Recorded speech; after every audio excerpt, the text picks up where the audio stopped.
If you pursue the study of history within academia, an important framework that will be part of your studies, whether you pursue it at undergrad or graduate school and beyond, is historical methodology.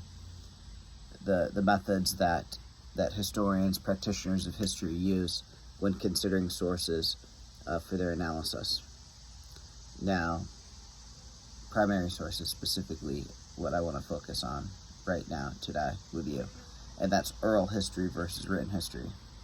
So, for most of history, we don't have video or audio recording, so we're limited to written documents that provide accounts on what happened.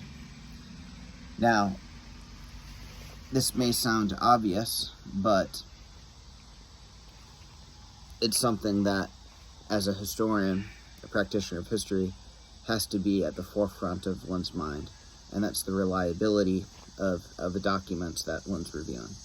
And there's many factors that go into this. And one of that is how close in proximity to the time frame of whatever event in question is being discussed.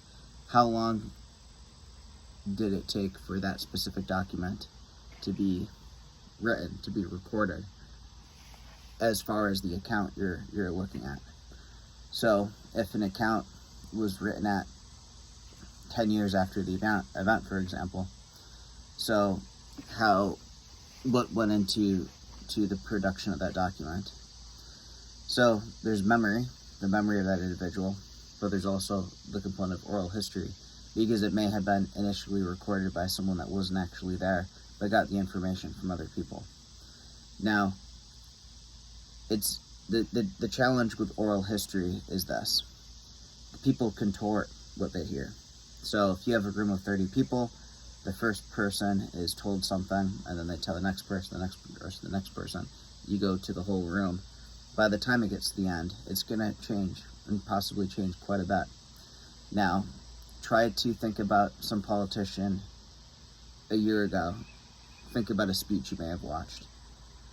Do you remember much from that speech? Maybe bits and pieces, sort of what that person generally says, but you're going to be sort of limited as it relates to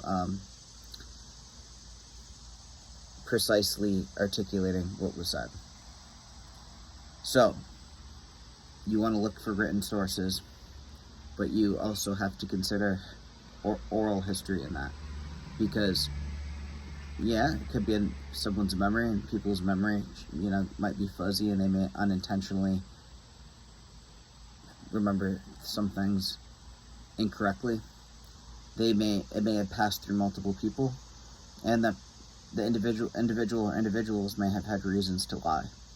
So, ideally, when you're studying a subject, you're going to want multiple accounts. Look at what sort of matches. Also consider maybe one text was copied from the other. Just some things to think about when pursuing history. It